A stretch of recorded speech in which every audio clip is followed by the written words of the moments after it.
Señor, te damos gracias por este tiempo que nos permites tener de comunión.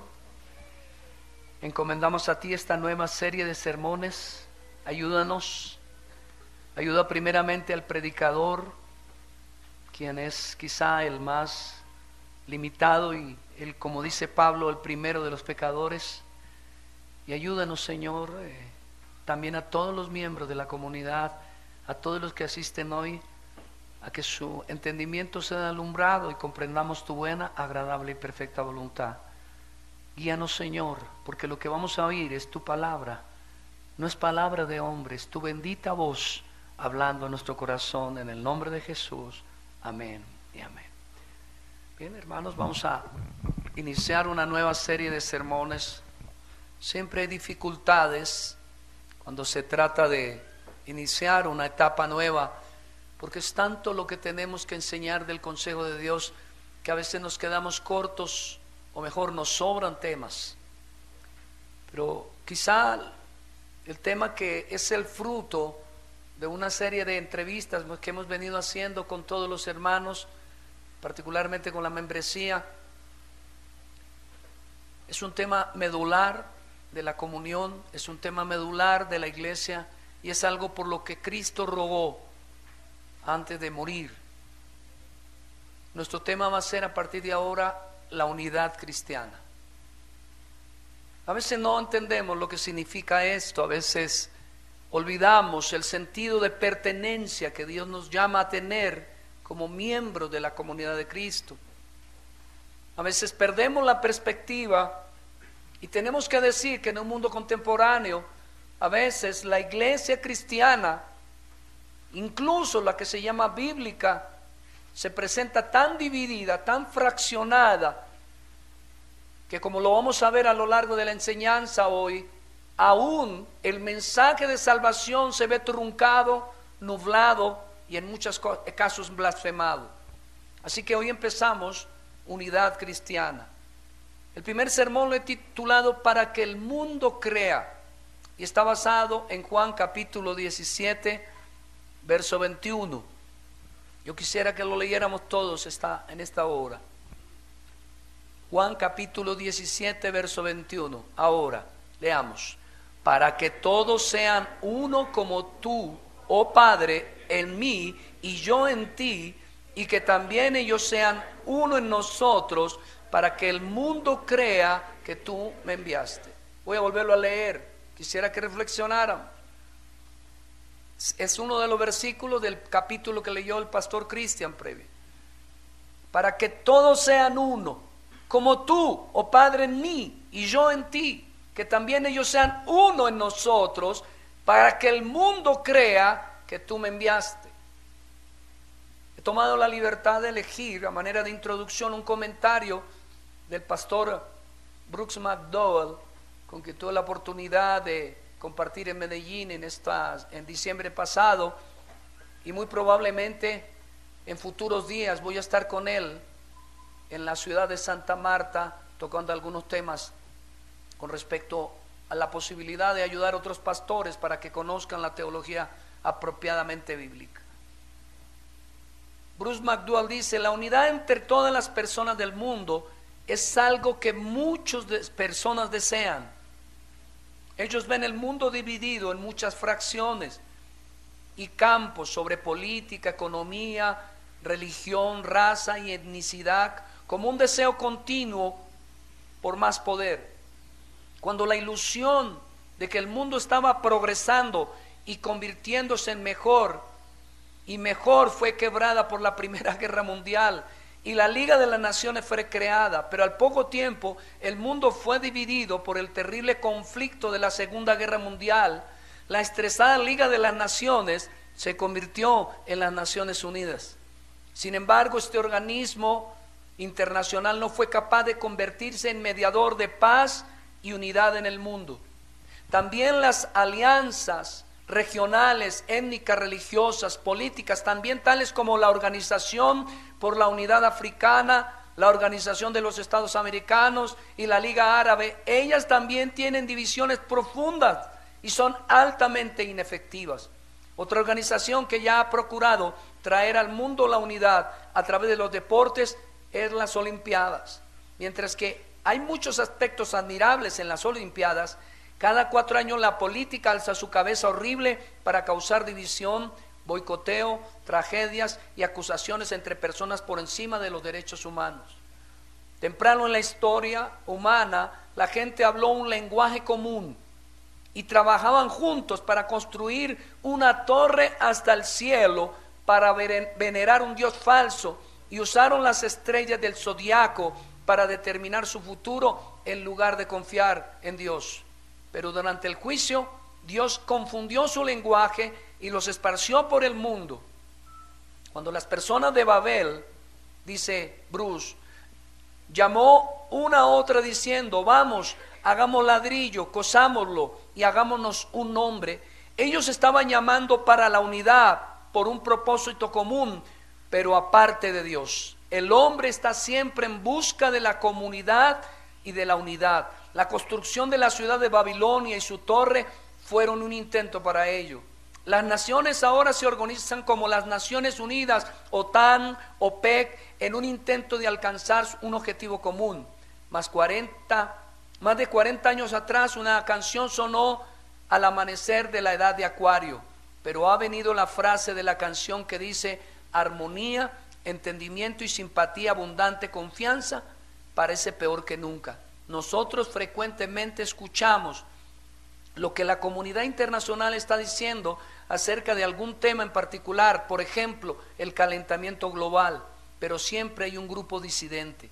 Siempre que un ismo amenaza la armonía universal, hay un ataque contra los pasos fuera de la conformidad con la familia, tribu, nacionalidad o religión. Esta división entre la gente es evidente no solo en el lenguaje, pero es un profundo compromiso con nuestra tribu, nuestra gente o condición económica. Esas divisiones fueron permitidas para existir por Dios cuando separó las naciones durante el juicio. Dios estableció la familia, el gobierno y la iglesia, de modo que algunos fueron incluidos y otros excluidos por definición. La hermandad del hombre, aparte de nuestra relación con Dios, es solo un mito. Si la historia prueba algo, ella prueba que la torre nunca será completada. El último constructor de la comunidad es Dios, no es el hombre. ¿A dónde podemos encontrar en este mundo? ¿Será en la iglesia? Unidad es uno de los claves de la iglesia por la cual Jesús oró en su oración como sumo sacerdote. Perdónenme la introducción tan larga, pero quería que se dieran cuenta un poco al comienzo. Voy a esperar que alguien me dé un feedback si se está oyendo bien o se está yendo como en un tarrito. Y notarán que la unidad es algo que todo hombre anhela. Las sociedades enteras en el mundo pelean por la unidad, pero la unidad no llega. La primera razón por la que no llega, como dice Bruce, es porque cuando estaban unidos en un propósito maléfico, malvado, a levantar la torre de Babel, Dios mismo fraccionó la humanidad. Dios mismo dividió la humanidad. ¿Con qué propósito? Para que no se unieran en una causa que las metería en una mayor destrucción y mayor desgracia. El pretender llegar al cielo sin el permiso de Dios, el pretender llegar al cielo sin el camino que es Cristo Jesús. En el capítulo 17 de Juan encontramos como elemento central el tema de la unidad. Todos queremos unidad. Levanten la mano y digan amén. Pero ¿qué es la unidad? ¿Y cómo alcanzarla si es que hay que alcanzarla? ¿Y cómo desarrollarla si es que tenemos que desarrollarla? En primer lugar, notará usted en Juan capítulo 17 que Dios, en su sabiduría, Cristo Jesús al orar, nos deja una serie de revelaciones que a lo largo del sermón nos van a impactar. En primer lugar, la aplicación, primer punto, principios de la unidad. La aplicación de esa unidad está limitada. Dios no quiere la unidad de todos los hombres con todos los hombres. No dice que se unan todos con todos. Hay un movimiento ecuménico religioso en el mundo entero ahora mismo, y por supuesto falso, que está tratando de juntar budistas, krishnas, hinduistas, islámicos, católicos y todos los istas que usted puede encontrar para hacer una única religión. Y eso es absolutamente imposible, porque el primero que determinó la separación de las naciones y dividió en fracciones el mundo fue Dios, precisamente para evitar lo que al postrer del siglo, al cierre del siglo, será una realidad. Porque la Biblia nos dice que cuando Cristo vino, Satanás fue atado por un milenio. La palabra milenio en griego es eión, que no significa exactamente 1000 años, ni 700, ni 4000, sino que connota un periodo de tiempo. Y por ese tiempo la Biblia nos enseña que Satanás fue atado a fin de darle libertad a lo que se llama también el siglo de la iglesia. Durante el periodo en que Satanás está atado, la iglesia tiene una buena medida de libertad para predicar el evangelio a todas las naciones. A pesar de la persecución, a pesar de la adversidad, la iglesia todavía reina en Cristo Jesús. Es el siglo de la iglesia. Pero vendrán días en que Satanás será desatado y la iglesia será perseguida, y los creyentes de entonces serán tribulados en gran manera, y muchos de ellos, nos dice la escritura, morirán hasta que venga, luego de la manifestación del anticristo, Cristo mismo, quien dice la Biblia, lo destruirá solo con su resplandor. Así que lo primero que tenemos que aprender de este capítulo 17 es que la unidad por la que Dios oró no es la de todos los seres humanos. No es que se junten los señores de la licorera a la vuelta con los del prostíbulo de allá arriba y que se unan. No son asociaciones humanas externas, no son una organización humana. En Juan capítulo 17 versos 5 y 6 dice la escritura: ahora pues, Padre, ¿qué dice? Glorifícame al lado tuyo con aquella gloria que tuve contigo antes que el mundo fuese. Y en el 6 dice: he manifestado tu nombre a los hombres que del mundo me diste. ¿Tuyos qué? ¿En qué está el verbo? Y me los diste y he guardado tu palabra. Así que lo primero que nos está diciendo es: yo estoy orando por la unidad no de todos los hombres, porque yo mismo dividí a los hombres. Las divisiones del lenguaje, étnicas, culturales, son soberana voluntad de Dios. Pero Él dice: yo estoy orando en primer lugar por aquellos que me diste desde el principio, por hombres, mujeres, jóvenes y niños, ancianos, que aún antes de fundar el mundo tú ya habías elegido para salvación y me los diste a mí. Y me diste, permítame el término en palabras humanas, me los diste como responsabilidad para yo morir por ellos en la cruz y redimirlos.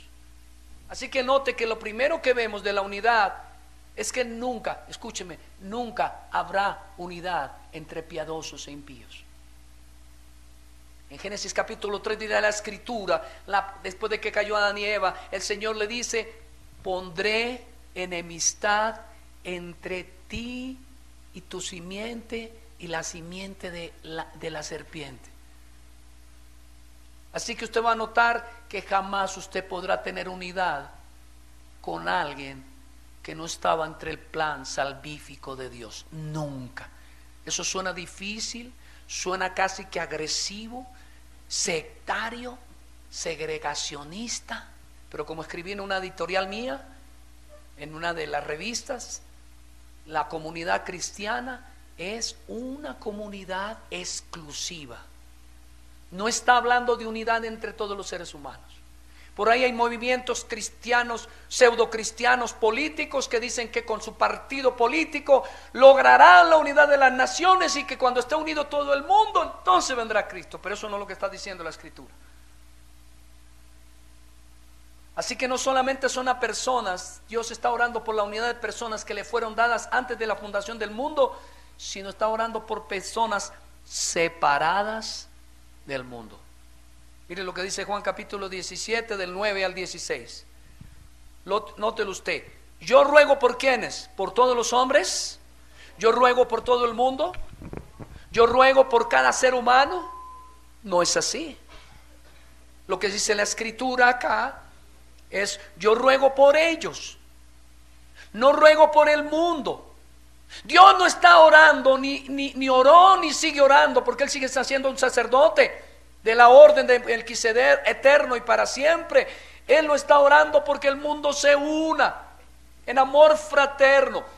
Él tiene una oración específica. Está pensando en ellos, los que me diste antes de la fundación del mundo, los que tenías en tu propósito salvífico, los que tenías para salvación, a los que amaste antes de la fundación del mundo, a los que tú, Padre, le expresaste tu amor eterno al enviarme en la cruz, a los que de tal manera amaste en verdad. Porque algunos dicen, en Juan 3:16 dice que Dios amó al mundo, y en un sentido es cierto, porque dice: de tal manera amó Dios el mundo. Pero la salvación está condicionada, gracia condicionada, para que todo aquel que en Él cree no se pierda y tenga vida eterna. Así que si estamos hablando de unidad, desde ahora tenemos que decir que la unidad jamás será posible entre impío y piadoso, jamás. Por eso Dios advierte, jóvenes y jovencitas: no os unáis en yugo desigual. Nunca habrá comunión entre Cristo y Belial, entre la luz y las tinieblas. La primera pregunta que tendríamos que hacernos al escuchar solamente esta parte es si la segregación o la fraccionamiento de la comunidad local es propia de esta verdad. Que quizá hay aquí algunos sentados que son realmente nacidos de nuevo, y quizá hay algunos aquí sentados que no han conocido nunca a su Salvador. Dice: pero yo ruego por ellos, no ruego por el mundo, sino por los que me diste, porque tuyos son, y todo lo mío es que, y lo tuyo, y he sido glorificado en quienes. Así que aparece otro concepto de los separados del mundo, que tienen por costumbre, por tendencia, por gozo, glorificar en sus vidas a Jesucristo. Es imposible buscar unidad con alguien que no busca la gloria de Jesús.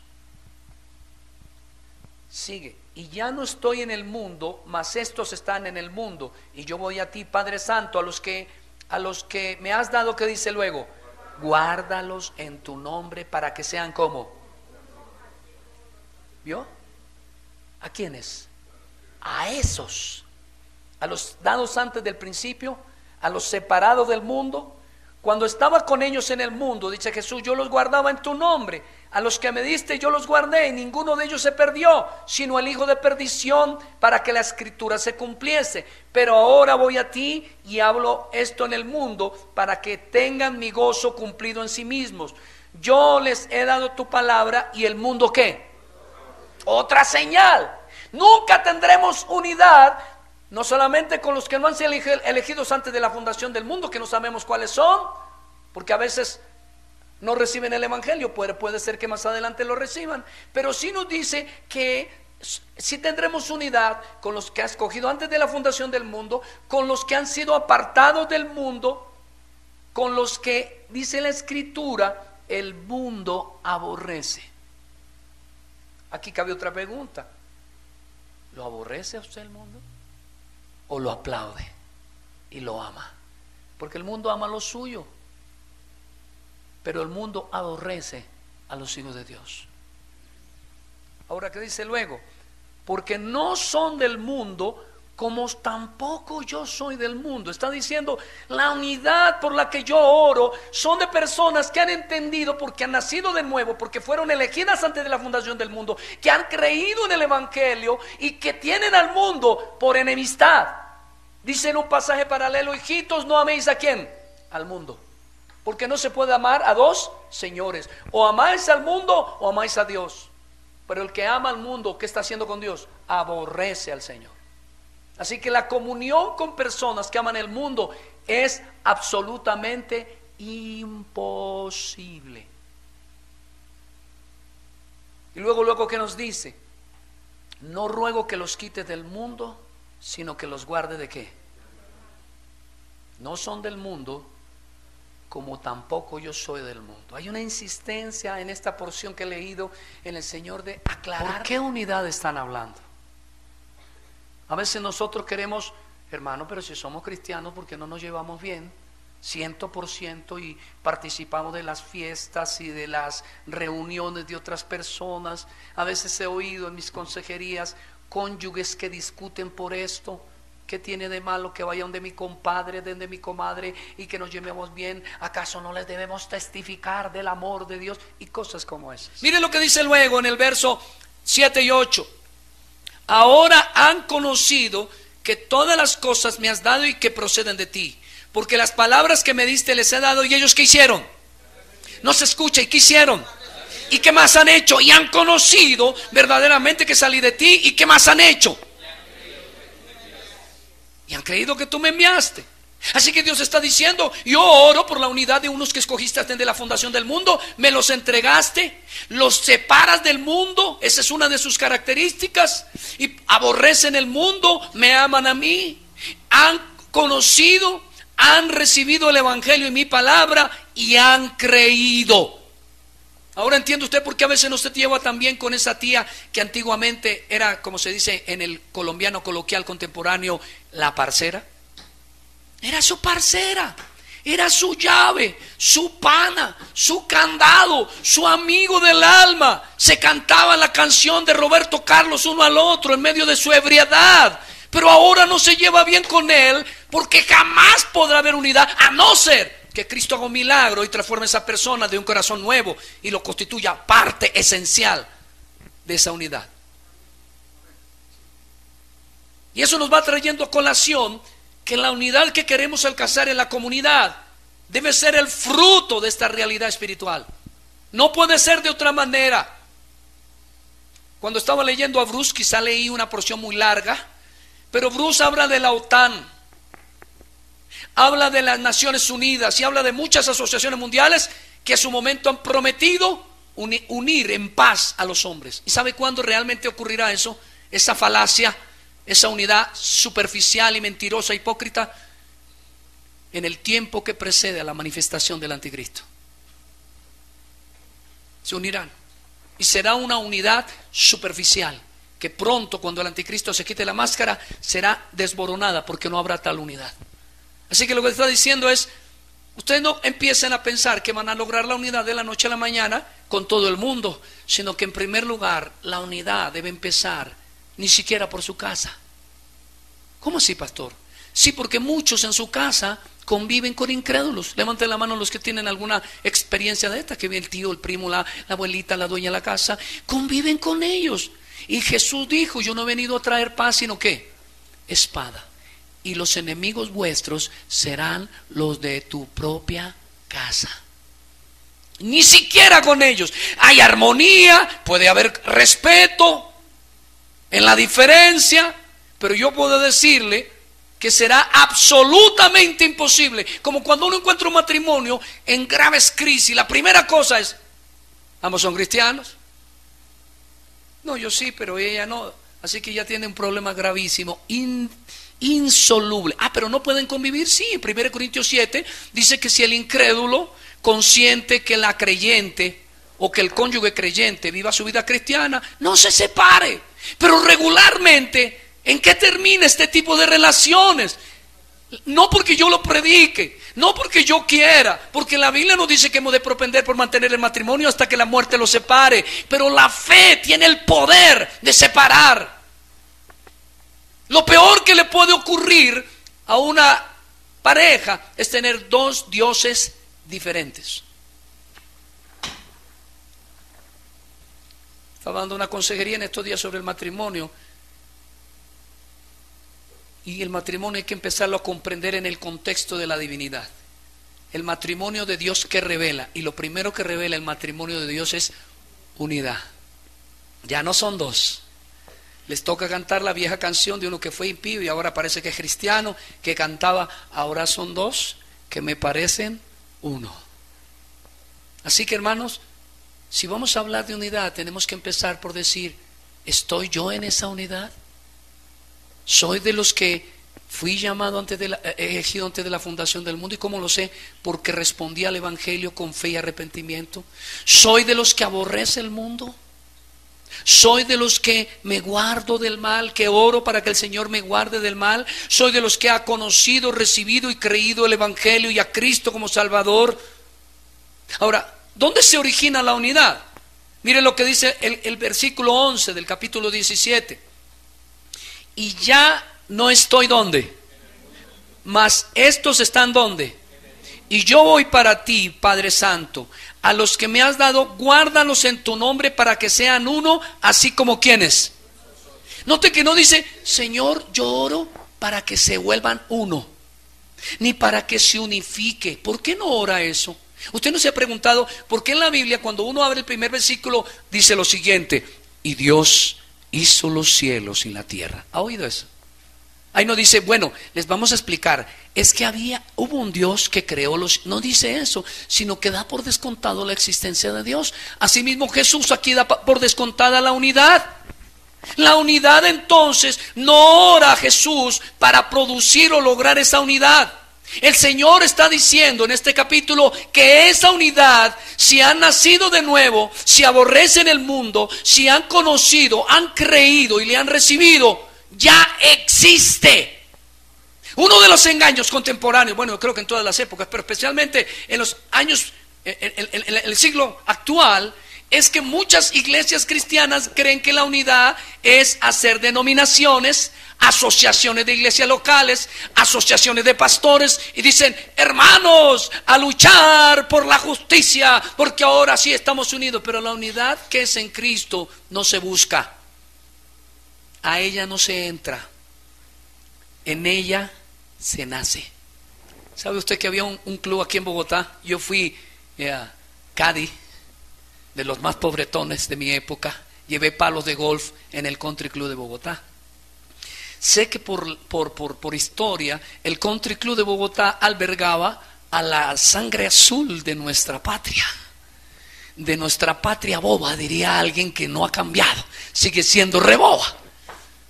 Y un día yo de broma, llevando unos palos de golf y ganándome unos pesitos, le pregunté a alguien, tonterías mías como siempre suelo tener a veces, le dije, ¿qué debemos hacer para ser uno de esos socios? Y alguien me contestó, aquí no se entra, aquí se nace. Dando a entender que los cachifos eran los hijos de los dueños del país y que los nietos serían los siguientes socios y que no habrían ese círculo. Hoy no sé si ha ocurrido, pero en esa época era imposible. Así que lo que está diciendo Jesús, no busquen lo que no se puede lograr. Si usted no ha nacido de nuevo, si usted no tiene a Cristo, si usted no aborrece el mundo, usted jamás podrá tener unidad con los verdaderos creyentes. O por el contrario, si usted es creyente y quiere tener unidad, jamás tendrá unidad verdadera, sincera, con una persona que no tiene a Cristo como su Señor. Porque esa unidad tiene por origen a Dios mismo. Porque eso es lo que dice, guárdalos en tu nombre para que sean ¿qué? Uno, así como ¿quiénes? Así que en el momento en que nosotros somos elegidos antes de la fundación del mundo, ya estamos involucrados en una unidad. Le pertenecemos de mente y pensamiento al Señor. Y cuando nos crea, ya le pertenecemos no solamente por creación, sino por elección. Y cuando nos llama, se añade que ahora es por llamamiento. Y cuando nos regenera, me permite el término, entonces ahora somos por naturaleza, pero siempre estuvimos en Él, somos uno con Cristo. Así que la unidad proviene de la esencia misma que es Dios. Él no ora para producirla, Él está orando para mantenerla. Porque el problema de la iglesia es que es probable que todos los que estemos aquí sentados seamos verdaderos cristianos. Pero se nos olvidó que Pablo dijo, luchad ardientemente por la unidad y la paz. Hay que luchar para mantenerla. Es como la santidad. La santidad no fue otorgada, pero el Señor nos dice, resiste al diablo y él huirá de vosotros. Dios ya ganó para nosotros la unidad, pero nuestro deber es procurar mantenerla. Y ese es el problema. A veces no entendemos, por eso había que empezar en nuestro primer sermón por comprender qué es la unidad y de dónde proviene. Dios, Cristo Jesús, está orando por esa unidad que ya logró en la cruz y por medio de la predicación de su palabra. Ahora bien, ¿cuál es la naturaleza de esa unidad? Él dice, para que sean uno, así como nosotros. Déjeme decirle algo. Esa unidad no es física. Esa unidad no es de perfil, que a veces los cristianos, hay sectores de la iglesia que han caído en lo que se llama el perfil cristiano. Si se llenan ciertos requisitos, según ellos piensan, esos son cristianos. Estaba viendo a Paul Washer en un video en estos días y estaba diciendo, no se confundan, es verdad que hay que arrepentirse para heredar el reino de los cielos, pero estoy molesto, dice él en su video, porque me han llegado muchas personas que considero creyentes diciendo que están dudando de su salvación, porque algunos predicadores pusieron tan difícil la conversión que dan a entender que la persona cuando se convierte tiene una conversión perfecta, y no existe esa conversión. El creyente recibe el arrepentimiento como una semilla y cada día que pasa va madurando y va creciendo ese arrepentimiento. Cuando llega el arrepentimiento en su semilla, tiene lo suficiente para reconocer su naturaleza y correr a Cristo. Pero luego el arrepentimiento se convierte en una actitud hasta que Cristo regrese. Y no es lo mismo, decía Paul Washer, un hombre de unos meses de nacido en Cristo que un hombre que ha trasegado 30 años procurando vivir conforme a la palabra de Dios. Y dice, por eso muchos maltratamos a personas en cambio de buscar las evidencias de su salvación.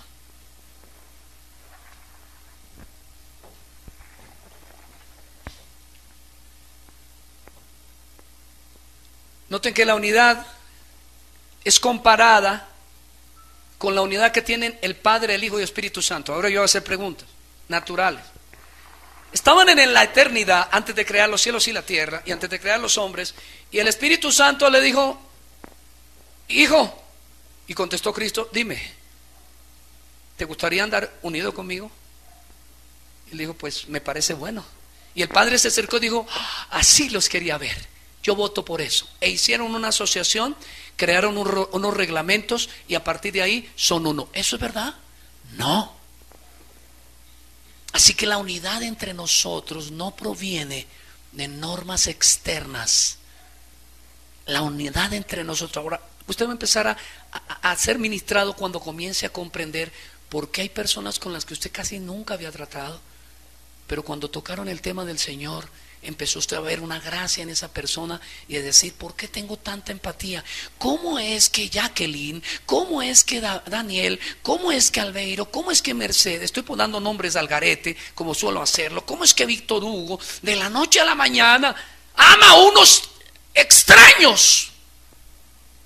A unos imbéciles que cargan la Biblia debajo de la mano, debajo del brazo, y se la pasa ahora metido jueves, viernes, ahora van a estudiar en la academia ministerial, martes y miércoles de 9:15, de 6:15 a 9:15, el jueves van a estar allá, el sábado en la academia ministerial. ¿Qué les pasa? Y muchos se preguntan, pues, cuando le hacen la pregunta y no conocen doctrina sobre la unidad, dicen, hola, sí, no había notado eso, papá, últimamente, y tratan de no regresar, y quizá lo logren por un tiempo, pero su corazón está apegado como el ojo a la cuenca del ojo, como el corazón a los ventrículos, como el fémur a la rodilla, porque Dios, como lo vamos a ver en sermones futuros, nos llama que somos un cuerpo. Hay un coro que me encanta mucho, que solo me acuerdo ahora del coro, dice, mi alma está pegada a ti. Pero cuando ahora lo cante, tiene que mirar a los hermanos cristianos y decirle, Juan Carlos, mi alma también está pegada a ti. Porque no se puede estar pegado a Cristo sin estar pegado a los creyentes. Él es la cabeza y nosotros somos el cuerpo. Eso no se busca. Usted cuando ha visto que apareció un dedo, nació el bebé y empieza a correr una mano por la pared, ¡ay, espérenme! ¿Cuándo ha visto eso? La unidad es natural al cuerpo. Por eso cuando más adelante en una serie de sermones vamos a mirar qué nos revelan esas figuras literarias o esas comparaciones que hace el apóstol para tratar de hablarnos de la unidad. Mire lo que dice Juan 14:20. En aquel día vosotros conoceréis que yo estoy en mi Padre y vosotros en mí y yo en vosotros. Esto es un misterio. ¿Cómo es que yo estoy en Él en el Padre, nosotros en Él en nosotros y somos uno con Dios? Esto es increíble, pero esa es la realidad. No tuve que asociarme a la Unión de Cristianos Reformados colombiana. No. Aborrezco ese tipo de unidad. Ese tipo de instancias, ¿qué se diría? De empresas o de propósitos humanos, casi siempre han traído desgracia al Evangelio. En estas asociaciones y reuniones formales de seres humanos es donde más se ve la división, pero nunca donde el amor fluye por naturaleza.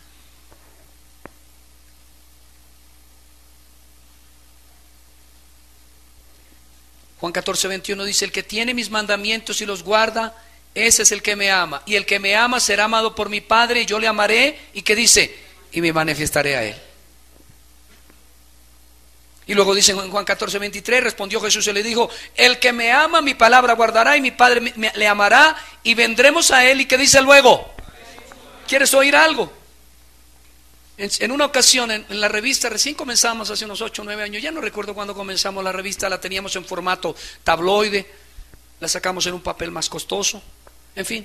Y yo recuerdo que, hablando de la gracia, escogí una foto que encontré en alguna parte, que era un imán como en el cielo, y estaba atrayendo a muchas personas, y era una manera de decir que Dios es el que selecciona a los que va a salvar y que Él es soberano a quien salva. Pero en esa misma figura cabe cuando un cristiano genuino tiene un imán. Cuando un cristiano genuino tiene un imán en sí mismo, se llama Cristo. Y los que son genuinos por naturaleza se apegan a Él. No tienen opción. No es una elección. Les nace porque es natural.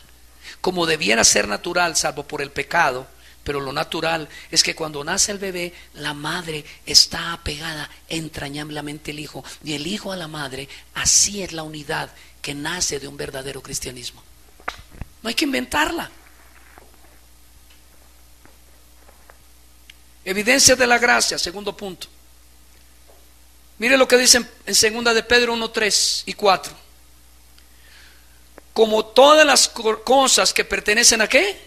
A la vida y a la piedad, nos han sido dadas por su divino poder, mediante el conocimiento de aquel que nos llamó por su gloria y excelencia, por medio de las cuales nos ha dado preciosas y grandísimas ¿qué? Promesas, para que por ellas llegaseis a ser participantes de la naturaleza divina. ¿Qué es lo que está diciendo ahí el apóstol?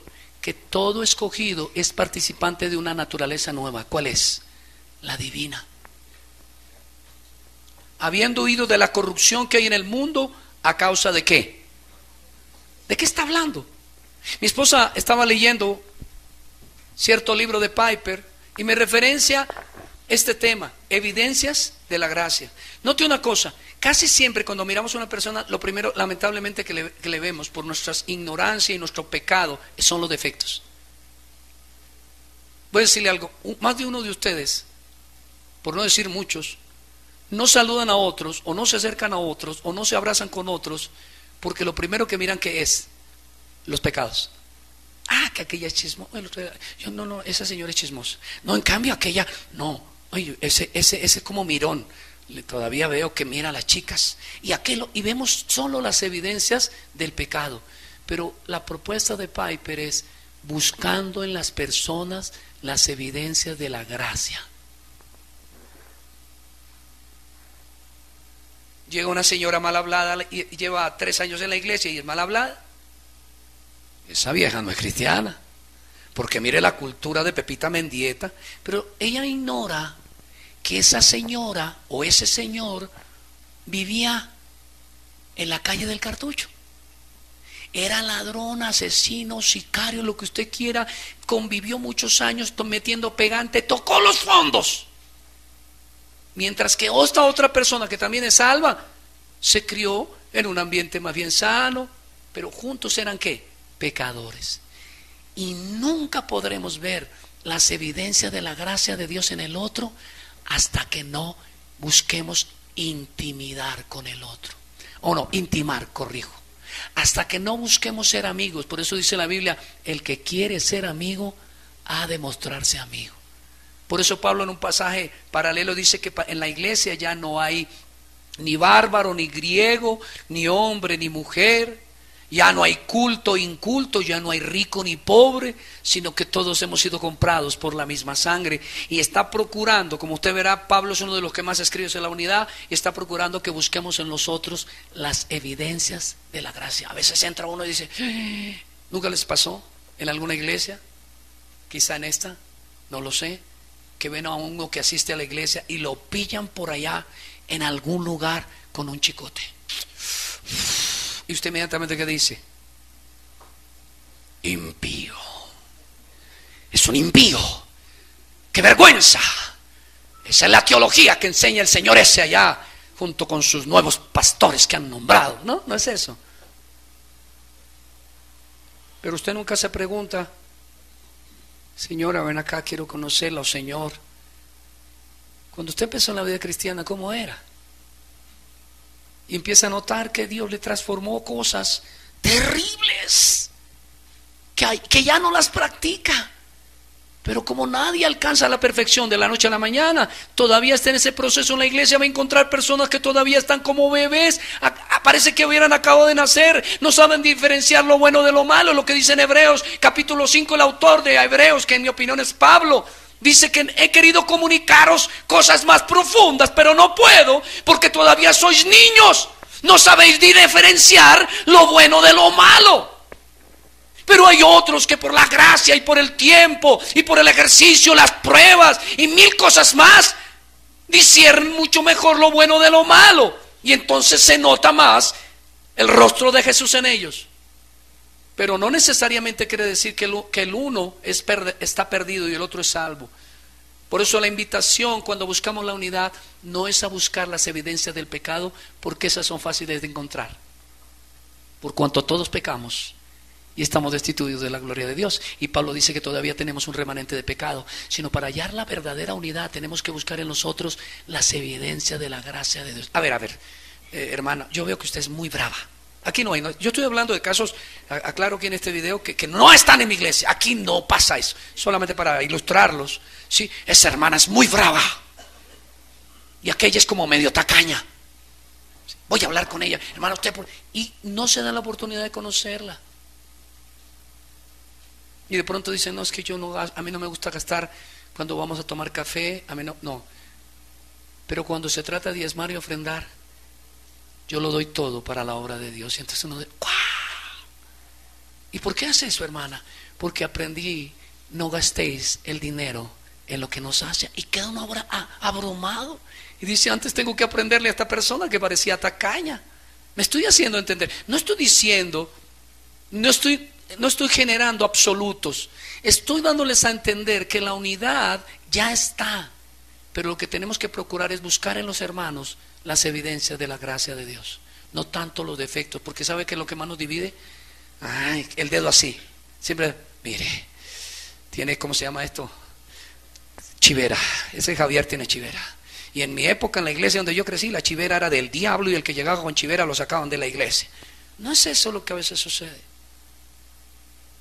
Y Jesús dice, yo oro porque sean uno, como tú y yo somos uno. La unidad no va a provenir jamás de otra cosa que no sea las evidencias de la gracia en el hermano. Mire lo que dice aquí, dice en el verso 4, por medio de los cuales nos ha dado preciosas y grandísimas promesas, para que por ellas llegases a ser participantes de la naturaleza divina, habiendo que hay en el mundo a causa de la concupiscencia. La clave no es mirar cuántos pecados todavía tratan de gobernar al hermano, sino de cuánta corrompidez, perdónenme el término tan exacerbado, o de cuánta corrupción ha huido.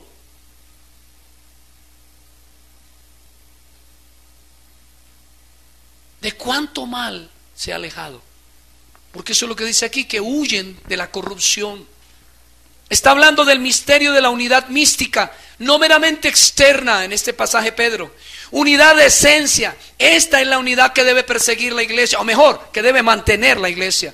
El cristiano es realmente el que ha nacido de nuevo. El cristiano es el que ha nacido del Espíritu. El cristiano es el que es participante de la naturaleza divina, como dice aquí en el verso 4. No huye por mero conocimiento intelectual del pecado. No huye por miedo al juicio. Hay gente que, una persona, si uno les enseña, hermanos, alístense, porque Cristo va a venir y los va a mandar al infierno. ¿Es probable que una persona de susto se vuelva cristiano sin haber nacido de nuevo? Sí. No estoy diciendo que no podemos alertar al mundo, pero estoy diciendo que una conversión puede ser falsa basada en un miedo. Ay, no.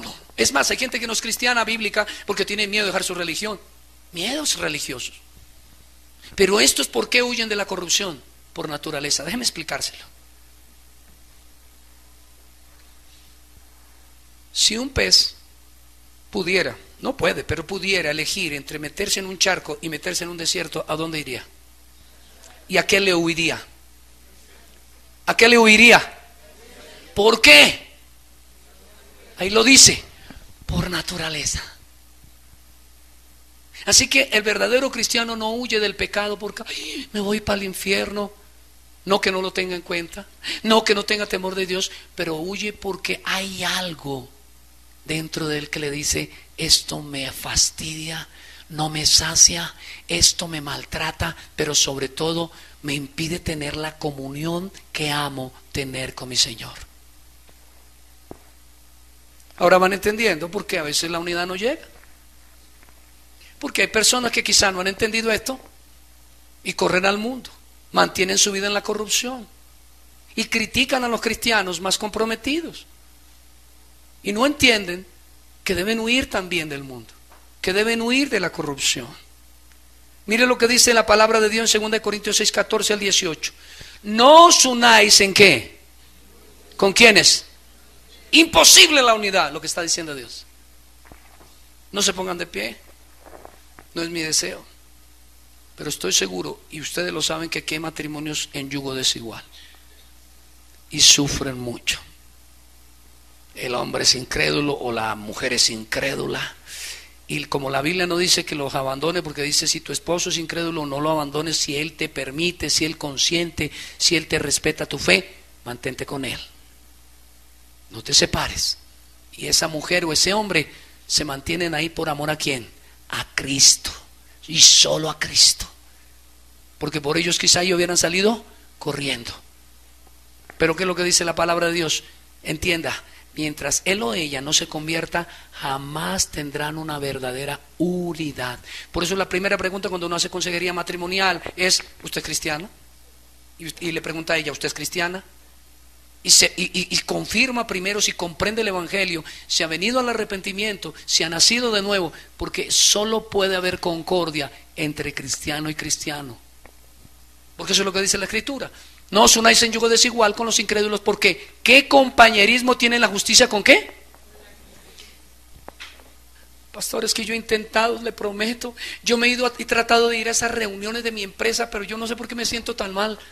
No, y es más, no me siento mal porque usted me critique desde el púlpito o me advierta, sino me siento mal en mi alma y no entiendo por qué. Porque es un yugo desigual. Porque ¿qué compañerismo tiene la justicia con la injusticia?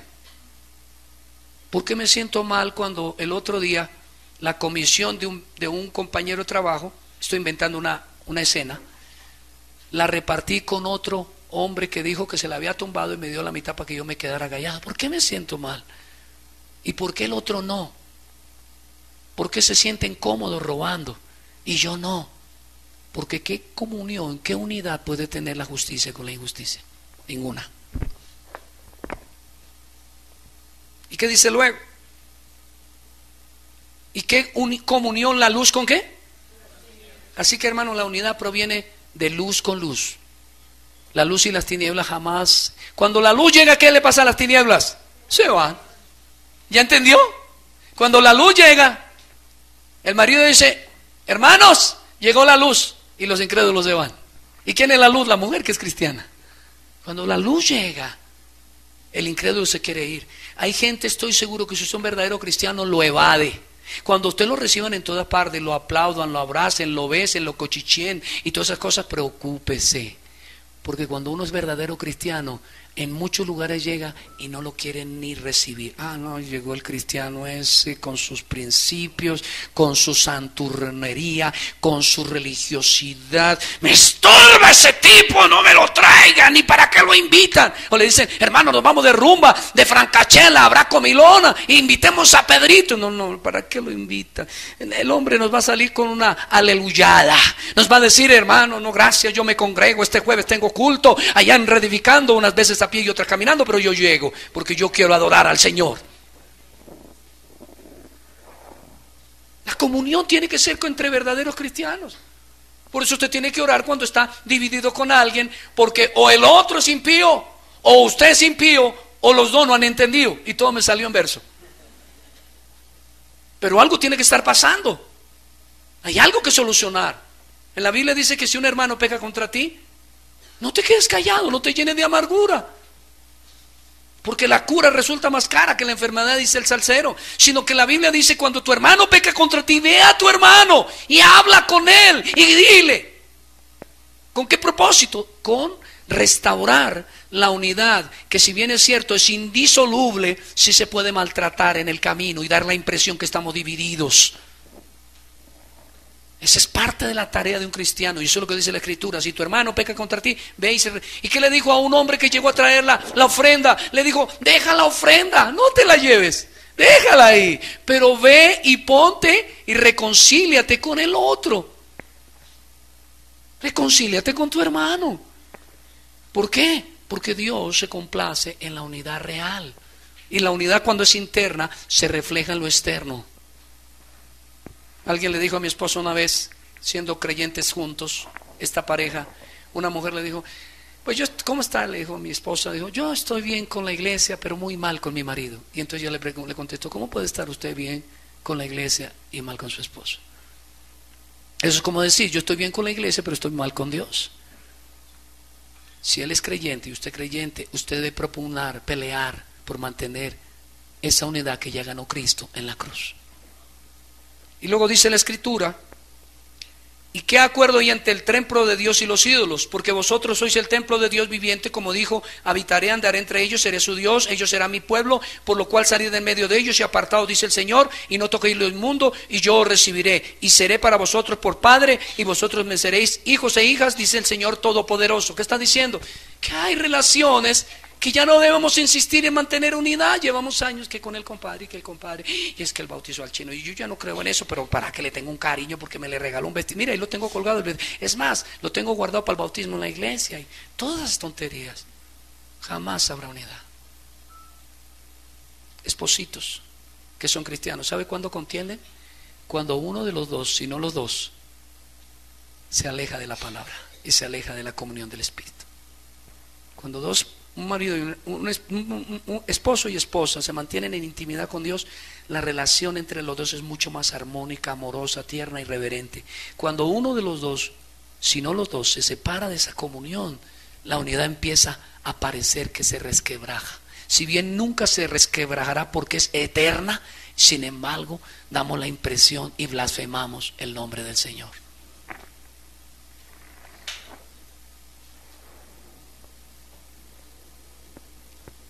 ¿Es usted de los que cuando ve a una persona en la iglesia dice, es mal encarado, no saluda, es orgulloso, ay, como tiene plata? ¿No son los dichos que a veces no ocurren en la iglesia? Cuando usted debería correr, abrazar abrir sus brazos, decirle bienvenido, en que puedo ser útil, porque él, ella son parte del cuerpo de Cristo.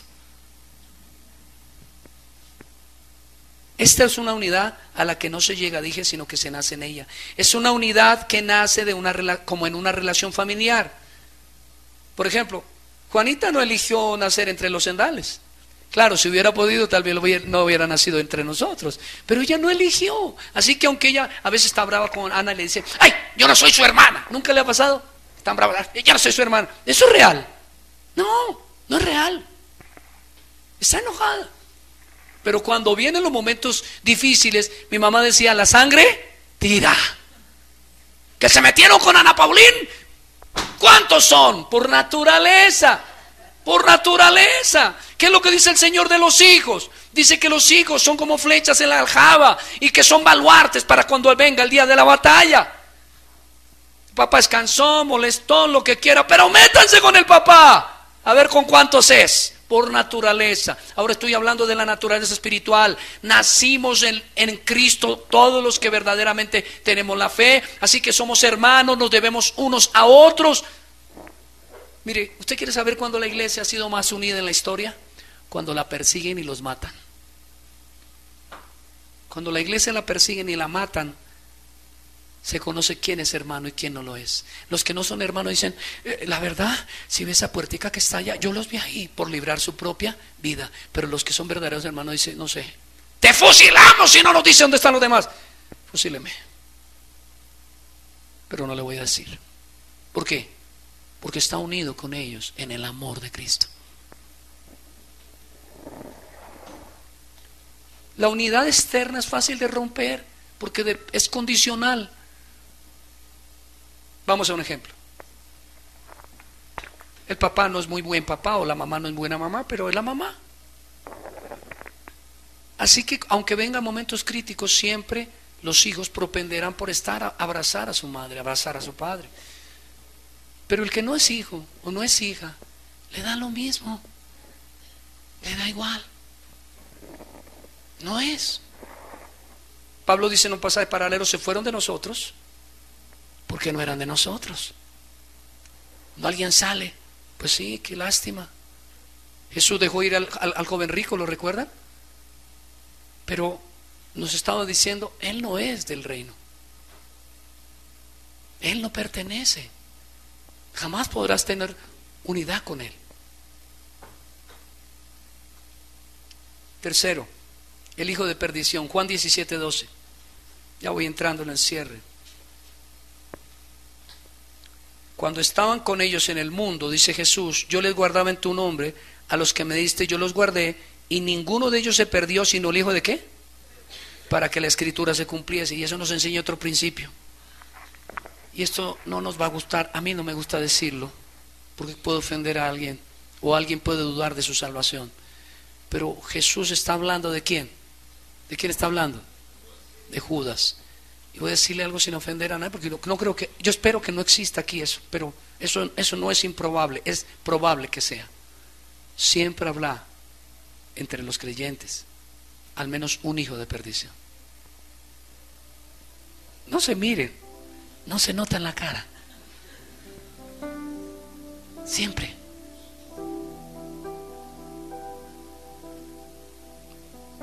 Pero aún así, como no lo reconocemos, tenemos que seguir el ejemplo de Jesús. Jesús comió con él y Jesús sí sabía quién era, y Jesús sabía que lo iba a matar, y Jesús sabía lo que le iba a hacer, pero aún así lo amó. Aunque usted tenga dudas, usted no es Jesús, así que no sabe si es o no, pero aunque usted tenga esas pequeñas dudas, y el hermano Juan Carlos, mire, tiene calvita y todo como Judas y todo, estoy bromeando. Aunque usted tenga esa duda, usted tiene que tomar la actitud de Jesús. Máxime cuando usted no está seguro, porque se ven las caras, dijo el salsero, pero nunca el corazón. Yo no sé si él es, yo creo que él tiene algunas manifestaciones de la gracia, y eso es suficiente para yo empezar una labor de comunión con él, de buscarlo en amor, de ayudarlo a crecer hasta donde me sea posible, de disfrutar de su ternura, de toda la gracia que también Dios le ha dado, del don que Dios le ha dado. Pero tenemos que saber que siempre habrán en medio del trigo, siempre habrá cizaña, y eso no nos debería coger por sorpresa. Hermano, mire que había un líder y había un pastor, y yo oigo eso, lo suben a internet y lo convierten, algunos presuntos hombres eruditos en la palabra, lo convierten en comida diaria, en falsos rumores, y blasfeman y inventan cuentos y lo que sea. Pero eso no debería sorprendernos. Siempre hay personas que nos van a traicionar. ¿Y qué debemos de hacer? Amarles. Pero ¿usted le cree? Amor, la Biblia dice, El amor todo lo cree. Y yo no conozco el alma. ¿Qué tal que es que el tipo es adúltero, mató al marido de la mujer con la que vive ahora, ya pagó los 30 años y salió? ¿Usted le cree? Y yo le tengo que recordar, si a mí me hubieran mandado a David, el rey David, cuando estaba en adulterio, yo lo hubiera excomulgado por tonto, ignorante, pero era un escogido de Dios. Si Sansón hubiera pasado por mi iglesia, yo lo hubiera echado de la iglesia unas 100 veces. Era un promiscuo sexual, pero era un escogido. ¿Qué estoy diciendo, Señor? Por favor, estoy invitando a que pequemos lejos de mí. Pero es mucho más práctico y amoroso buscar en los hermanos las evidencias de la gracia que buscar las evidencias de la desgracia. Es decir, buscar lo que Dios bueno ha hecho en ellos, que estar señalando, y es mire el otro, y la nariz, y los ojos, y es coreano. Aquí no hay sino un coreano, así que no fue una indirecta, fue directa, estoy bromeando.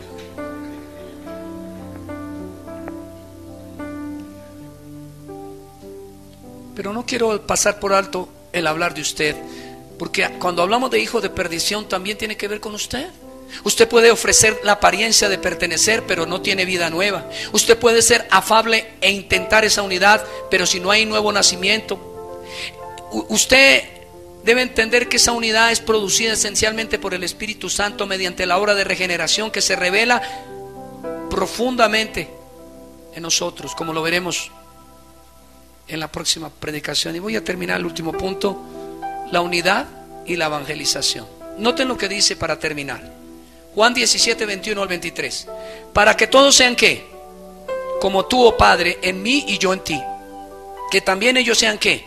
Uno en nosotros. Para que el mundo crea que tú me enviaste.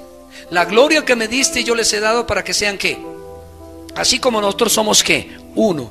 Yo en ellos, tú en mí, para que sean perfectos en unidad. Para que el mundo conozca que tú me enviaste y que los has amado a ellos como también a mí me has amado. Notan que lo que está diciendo el Señor Jesús es que la unidad nuestra tiene un poder evangelístico. Que muchas de las cosas que impactaron a la iglesia, en la iglesia primitiva, a los incrédulos, era cómo se amaban, cómo compartían todo, cómo se respetaban, cómo se cuidaban los unos a los otros, cómo servían mesa y todos comían, vendían cosas y las repartían entre los más necesitados. Y eso tiene un poder a la hora de evangelizar, para que el mundo crea, para que el mundo conozca lo que dice. Mire, en 1 Corintios Pablo dice: si yo hablase lenguas, si yo tuviera profecía, si yo hiciera milagros y no tengo amor, ¿qué? Nada soy. Soy como un címbalo que retiñe. ¿Y usted sabe lo que significa la palabra reteñir? La palabra reteñir en griego es alalazo, que significa alarido, chillar, lamentar. Quiere decir que cuando la iglesia no está viviendo en la unidad, el evangelismo se mengua, porque las personas no oyen el evangelio, sino que oyen chillidos. Ay, hermano, pues yo amo mi iglesia, pero ese pelo del pastor Sandales, ¿no le podremos comprar una peluca? Y le está compartiendo el evangelio a un impío. ¿Qué efecto puede tener el evangelio en ese hombre? No, yo sí amo, ¿para qué? Pero claro, tenía que poner al gafufo del hijo menor de los varones. No, yo sí voy a compartir el evangelio, pero es que están sentados en la sala de impíos, o con los compadres, o con los compinches, en una reunión cualquiera, en el colegio, donde sea, y de repente, no, es que ¿qué pasó? No, hermano, si eres el líder, como promiscuo, mira a las niñas. Y entonces, ¿sabe qué contestan regularmente? Le voy a ser franco, yo por eso nunca voy a su iglesia, ni quiero ser cristiano, porque yo he oído de usted su boca todo lo que es ser cristiano. No peleamos por mantener la unidad. No peleamos por ver en los demás la gracia de Dios. Siempre estamos buscando el pecado, la deficiencia, el error, lo que falta, como si fuéramos perfectos. Es decir, se viene a cumplir lo que dice la Escritura, que vemos la paja en el ojo ajeno y no vemos la terrible viga que tenemos en nuestros propios ojos. Somos buenos críticos, pero malos escritores, dijo alguien. O como dijo en Ratón y Jack, no me acuerdo, una película de una rata que era cocinera, Ratatouille.